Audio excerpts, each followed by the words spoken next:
មូលគេឮតែសំឡេងមហាជនហូរកញ្ជ្រៀវយ៉ាងខ្លាំងក្លាអបអរសាទរព្រះវត្តមាននៃសម្ដេចព្រះប្រមុខរដ្ឋក្នុងព្រះនាមព្រះអង្គជាតំណាងនៃប្រជាជនកម្ពុជាដែលជាមិត្តដ៏ល្អនៃប្រជាជនកូរ៉េជាយោមិត្តភាពនិងសាមគ្គីភាពដ៏រឹងមាំពុំអាចបំបែកបំបាក់បានរវាងប្រជាជននៃប្រទេសទាំងពីរកម្ពុជាកូរ៉េ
លោកជំទាវកឹមសុងអេបានអញ្ជើញអបដំណើរព្រះជាយាមុនិកសីហនុ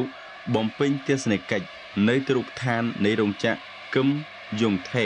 ដែលផលិតក្បាលរថភ្លើងដើរដោយធម្មពលអគ្គិសនី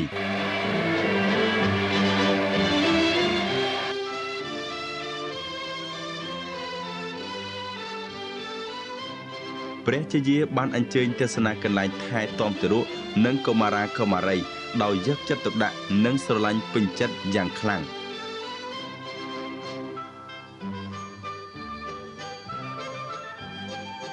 ព្រះជាយាបានស្ងាត់សរសើរដោយស្មោះចំពោះការយកចិត្តទុកដាក់ថ្នាក់ថ្នមយ៉ាងក្រៃលែងអំពីសំណាក់ឯកឧត្តមអគ្គមគ្គុទ្ទេសក៍ដ៏ឆ្នើមកឹមអ៊ីលសុង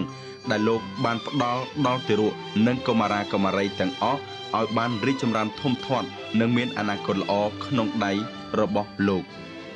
ទស្សនកិច្ចដ៏ជាទីរីករាយនិងមានអត្ថន័យនៃពេលនេះបាននាំឲ្យព្រះជាយាមានក្តីចាប់ចិត្តដិតអារម្មណ៍យ៉ាងខ្លាំងហើយមានប្រសាសន៍ថាលោកនឹងយកទីនេះជាគំរូដ៏ល្អមួយសម្រាប់លើកស្ទួយកុមារកម្ពុជានៅក្រោយពេលបានរំដោះប្រទេសជាតិរួចជាស្ថាពរ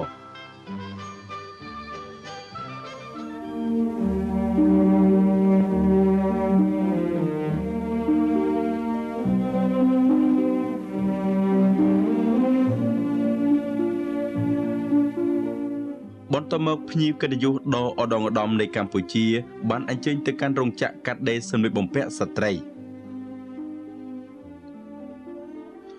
ព្រះជាយាបានទស្សនាដោយយកចិត្តទុកដាក់ជាទីបំផុតនៅបណ្ដាកម្មការិនីទាំងឡាយដែលកំពុងបំពេញការងារយ៉ាងសកម្មដើម្បីផលិតសម្លៀកបំពាក់យ៉ាងសម្បូរបែបនិងស្រស់ត្រកាលទៅតាមបែបផែនសង្គមនិយមស្ថិតនៅចំពោះមុខនៃបណ្ដាសមិទ្ធផលដ៏ជាទីចាប់អារម្មណ៍ខ្ពស់នេះ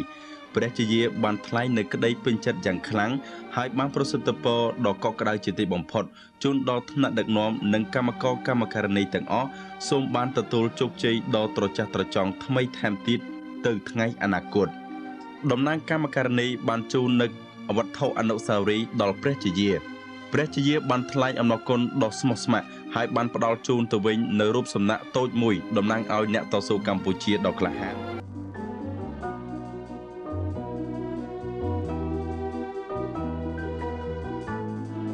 ព្រះជាយានិងលោកជំទាវព្រមទាំងអ្នកអមដំណើរបានអញ្ជើញបន្តដំណើរទស្សនកិច្ចនៅទីស្នាក់ការកណ្ដាលនៃសម្ព័ន្ធស្ត្រីប្រជាធិបតេយ្យកូរ៉េថ្នាក់ដឹកនាំនិងសមាជិកនៃសម្ព័ន្ធស្ត្រីប្រជាធិបតេយ្យបានជួបសន្ទនាជាមួយព្រះជាយាក្នុងបរិយាកាសស្និទ្ធស្នាលពោរពេញដោយមិត្តភាពនិងភារៈភាពកិច្ចសន្ទនានាឱកាសនោះបានផ្ដោតទៅលើភាពចាំបាច់នៃការពង្រឹងពង្រីកថែមទៀតនៃចំណងមិត្តភាពនិងសាមគ្គីភាពរវាងស្ត្រីនៃប្រទេសទាំងពីរកូរ៉េកម្ពុជាបន្ទាប់អំពីកិច្ចសន្ទនាប្រកបដោយផ្លែផ្ការួចមកភាគីជាបងប្អូនទាំងពីរបានផ្លាស់ប្ដូរនៅវត្ថុអនុស្សាវរីយ៍ទៅវិញទៅមកដោយក្តីសមរម្យរីករាយក្រៃលែងនៅឯអគារស្ត្រីកូរ៉េកម្មការិនីនៃរដ្ឋធានីភ្ជុងយ៉ាងបានចូលរួមយ៉ាងច្រើនកកដើម្បីទស្សនាកម្មវិធីសម្ដែងសិល្បៈជូនជាកិត្តិយសដ៏ខ្ពង់ខ្ពស់ដល់ព្រះជាយាមូនិកសេហានុ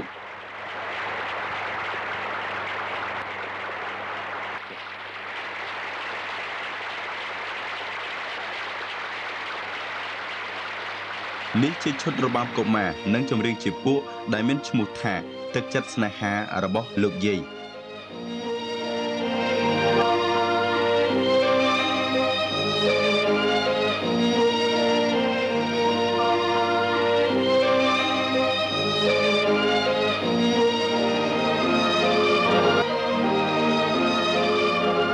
នៅទីបញ្ចប់នៃទស្សនីយភាពសិល្បៈដ៏ស្រស់ត្រកាលនេះព្រះជាយានិងលោកជំទាវគឹមសុងអេបានអញ្ជើញឡើងលើឆាកដើម្បីអបអរសាទរនិងថ្លែងកោតសរសើរក្រុមសិល្បករទាំងអស់ដោយក្តីរំភើបរីករាយនិងស្រឡាញ់រាប់អានជាទីបំផុត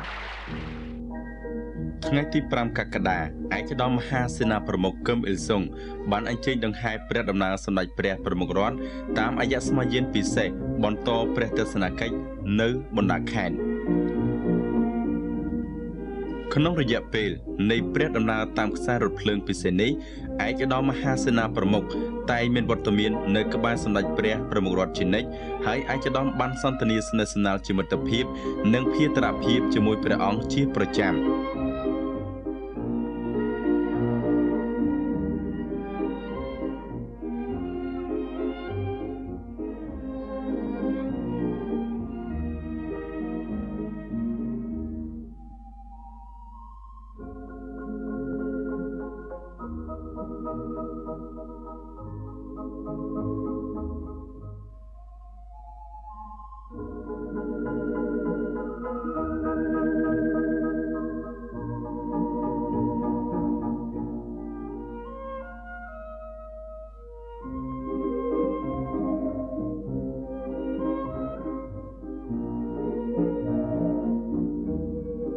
ប្រជាពលករខេត្តកាងូនទាំងមូលមានក្តីសមណោះរីករាយឥតឧបមា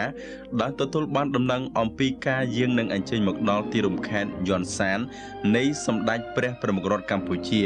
និងឯកឧត្តមមហាសេនាប្រមុខគឹមអ៊ីលសុង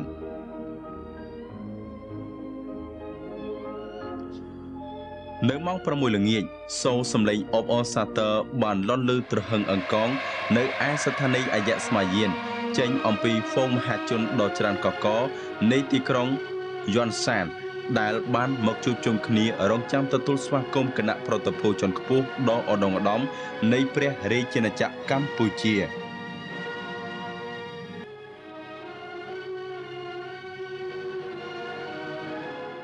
ពិធីបដិសណ្ឋារកិច្ចដ៏ខ្ពង់ខ្ពស់បានប្រព្រឹត្តទៅយ៉ាងអធិកអធមជាព្រះកិត្តិយសដ៏ឧត្តមឧត្តមថ្វាយសម្ដេចព្រះប្រមុខរដ្ឋកម្ពុជា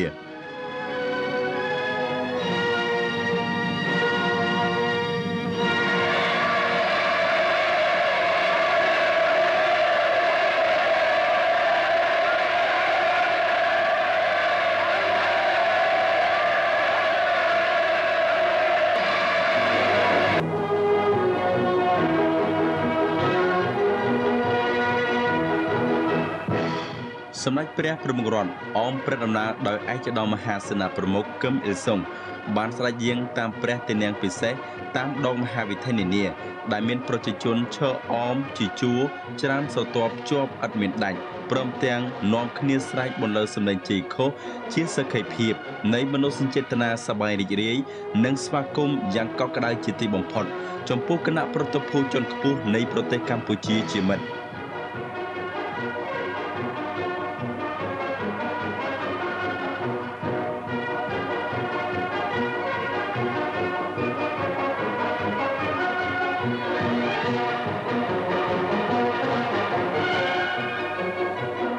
ជយោ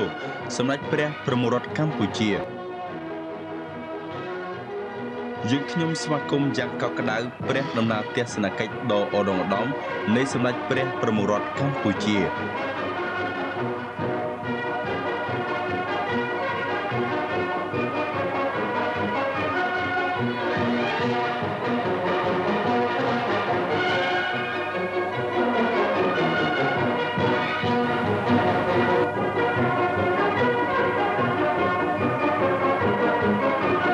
វិរៈពលកររួមទាំងយុវនិស្សិតមានក្តីរីករាយជាអនេកប្រការដោយមានឱកាសល្អវិសេសវិសាលបានចេញមកទទួលស្វាគមន៍ភ្ញៀវកិត្តិយសដ៏ឧត្តមឧត្តមរបស់ប្រជាជនកូរ៉េមានកុមារឈានមុខរាប់ពាន់នាក់តំណាងឲ្យកុមារឈានមុខនៃខេត្តកាងួនទាំងមូលបាននាំគ្នាសម្ដែងនៅកិរិយាកិច្ចដោយគោរពស្រឡាញ់ជាទីបំផុតថ្វាយសម្ដេចព្រះប្រមុខរដ្ឋកម្ពុជាសម្លេងជ័យឃោសអបអរសាទរដែលផុសចេញពីក្រអៅបេះដូងនៃប្រជាជនកូរ៉េរាប់ពាន់រាប់ម៉ឺននាក់ជានិមិត្តរូបនៃមនោសញ្ចេតនាមិត្តភាពនិងភារភាពដ៏ស្អិតរមួតចំពោះប្រជាជនកម្ពុជាជាមិត្តត្រូវបានបណ្ដុះឡើងឥតមានដាច់ស្នូលរហូតដល់វិមានដែលសម្ដេចព្រះប្រមុខរដ្ឋព្រះអង្គនិងស្ដេចយាងគង់ប្រថាប់ក្នុងរយៈពេលបំពេញព្រះទស្សនកិច្ចនាពេលនេះ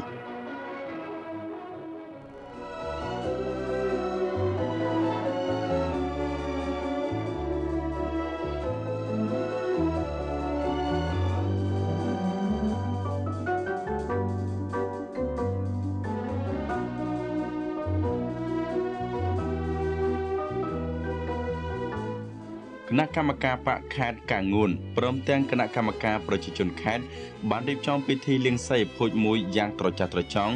នាទីស្នាក់ការសម្ព័ន្ធយុវជនយន់សានជាព្រះកិត្តិយសដ៏ឧត្តមឧត្តមថ្វាយសម្ដេចព្រះប្រមុខរដ្ឋកម្ពុជាក្នុងពិធីបដិសណ្ឋារកិច្ចដ៏អធិកអធមនេះក៏មានវត្តមានដ៏ខ្ពង់ខ្ពស់នៃឯកឧត្តមមហាសេនាប្រមុខគឹមអ៊ីលសុងនិងលោកជំទាវគឹមសុងអេផងដែរលេខាគណៈកម្មការប្រជាជនខេត្តកាងួនបានថ្វាយនិងជូនកិរិយាកិច្ចដ៏ខ្ពង់ខ្ពស់បំផុតដល់សម្ដេចព្រះប្រមុខរដ្ឋនិងព្រះជាយាឯកឧត្តមក៏បានថ្លែងកោតសរសើរដោយស្មោះផងដែរចំពោះប្រជាជនកម្ពុជាជាមិត្តដែលទទួលបាននូវជ័យជំនះជាបន្តបន្ទាប់រហូតមកដល់ពេលនេះ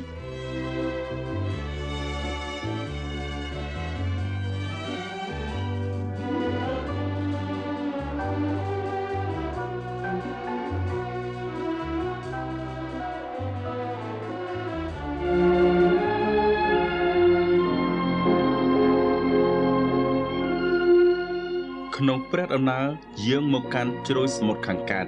នៃសាធារណរដ្ឋប្រជាមានិតប្រជាធិបតេយ្យកូរ៉េនាពេលនេះសម្ដេចព្រះប្រមុខរដ្ឋបានគង់ប្រថាប់ក្នុងព្រះដំណាក់មួយដែលមានឈ្មោះល្បីរន្ទឺអំពីទេសភាពដ៏ល្អប្រណិត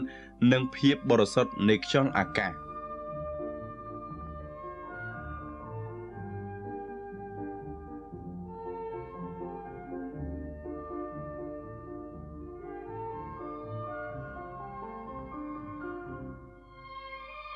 សម្ដេចព្រះប្រមុខរដ្ឋនិងសមាជិកគណៈប្រតិភូជាន់ខ្ពស់អាទិត្យបានឆ្លៀតឱកាសដ៏មានតម្លៃនេះដើម្បីលំហែប្រកាយនិងលំហែកាយមួយរយៈពេលខ្លី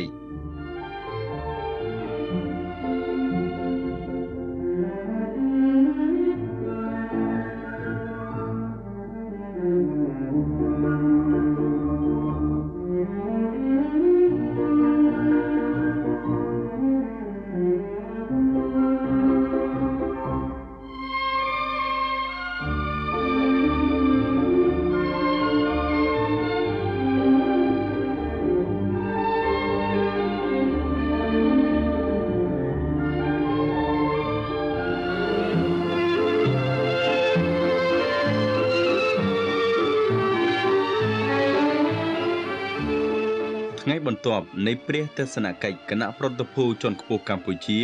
បានស្ដេចយាងនិងអញ្ជើញទស្សនាកំពង់ផែនៃវរៈទីក្រុងយន់សាននៅទីនោះសម្ដេចព្រះប្រមុខរដ្ឋនិងព្រះជាយាបានស្ដេចយាងត្រួតពលកងកិត្តិយសតំណាងឲ្យកងទ័ពជើងទឹកនៃកងទ័ពប្រជាជនកូរ៉េ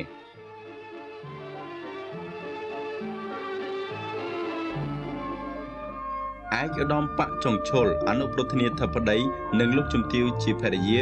បានហែហោមព្រះដំណើរសម្ដេចព្រះប្រមុខរដ្ឋក្នុងកម្មវិធីព្រះទស្សនកិច្ចនៅទីក្រុងកំពង់ផែយន់សាន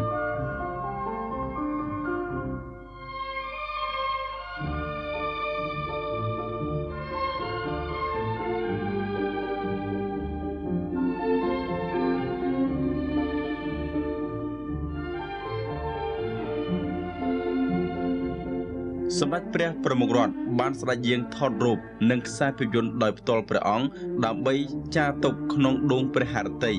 នៅអនុស្សាវរីយ៍ដែលមិនអាចបំភ្លេចបាននាពេលព្រះអង្គមានព្រះវត្តមាននៅទីនេះ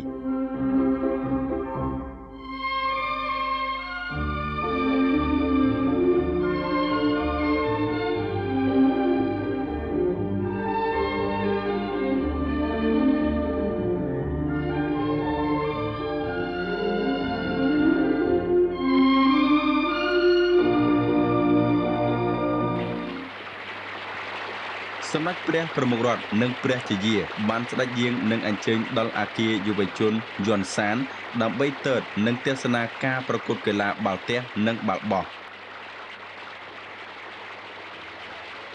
ក្រុមកីឡាករក្រហមតំណាងឲ្យកីឡាករទូទាំងប្រទេសកូរ៉េបាននាំបាច់ផ្កានិងថូប្រាក់មួយ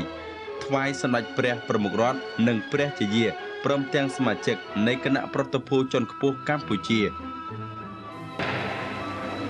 ការប្រកួតបានចាប់ផ្ដើមរវាងក្រុមកីឡាការិនីបាល់ទះនៃវិទ្យាស្ថានកសិកម្មយន់សាននិងក្រុមកីឡាការិនីនៃវិទ្យាស្ថានគរុកោសល្យភ្ញៀវកិត្តិយសនិងទស្សនិកជនបានអបអរសាទរយ៉ាងខ្លាំងចំពោះការតស៊ូប្រកួតដោយបច្ចេកទេសដ៏ខ្ពង់ខ្ពស់នៃកីឡាករទាំងពីរក្រុមដែលបានខិតខំហ្វឹកហាត់យ៉ាងទៀងទាត់ជារៀងរាល់ថ្ងៃជាបន្តមកទៀតគឺជាការប្រកួតរវាងក្រុមកីឡាករបាល់បោះកនិងខនៃក្រុមកីឡាករជម្រើសជាតិកូរ៉េ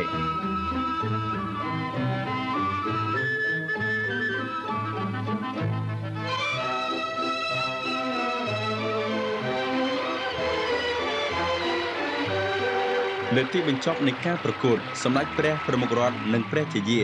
បានស្ដេចយាងនិងអញ្ជើញជូនវត្ថុអនុស្សាវរីយ៍ដល់ក្រុមកីឡាករកីឡាការិនីដោយក្តីរំភើបរីករាយនិងស្ងើចសរសើរយ៉ាងក្រៃលែង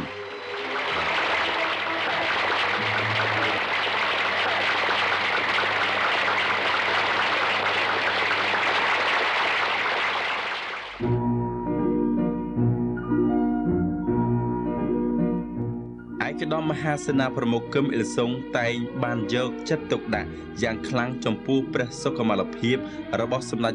ព្រះប្រមុខរដ្ឋនិងព្រះជាយាក្នុងឱកាសនៃការគង់ប្រថាប់និងស្នាក់នៅក្នុងទីក្រុងយុនសាន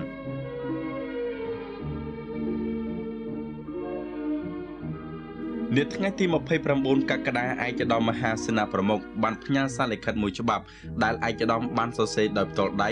រួមទាំងដង្វាយមួយចំនួនទៀតដែលមានជាអាចផ្លែឈើទាំងឡាយដែលឯកឧត្តមបានដាំដោយផ្ទាល់ដៃក្នុងសួនឧទ្យានរបស់ឯកឧត្តម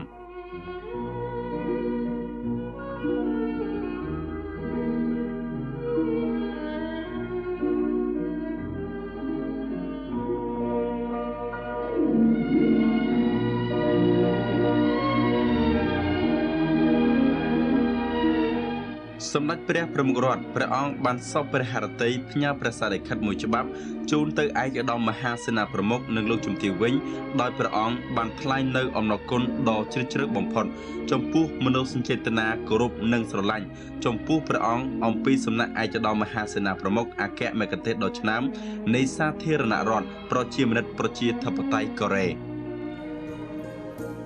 ក្នុងរយៈពេលគង់ប្រថាប់នៅសាធារណរដ្ឋប្រជាមានិតប្រជាធិបតេយ្យកូរ៉េសម្ដេចព្រះនរោត្តមសីហនុព្រះប្រមុខរដ្ឋកម្ពុជានិងជាប្រធានរណសីរួបរวมជាតិកម្ពុជាបានសពព្រះハរតីផ្ញើព្រះសារលិខិតជាព្រះសុសៀងច្បាប់ទី24និងទី25ជូនប្រជាជាតិរបស់ព្រះអង្គក្នុងព្រះសារលិខិតព្រះអង្គបានធ្វើការអំពាវនាវដល់ប្រជាពលរដ្ឋរបស់ព្រះអង្គឲ្យបន្តការតស៊ូដោយប្តូរផ្ដាច់និងឥតរាថយដើម្បីឈានទៅរំដោះជាតិមាតុភូមិទាំងស្រុងនិងដណ្ដើមយកឯករាជ្យភាពពេញលេញជូនមាតុភូមិកម្ពុជាជាទីស្នេហាវិញ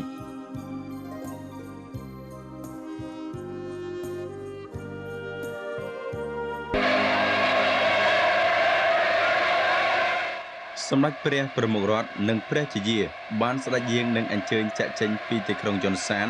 នាថ្ងៃទី5ខែសីហា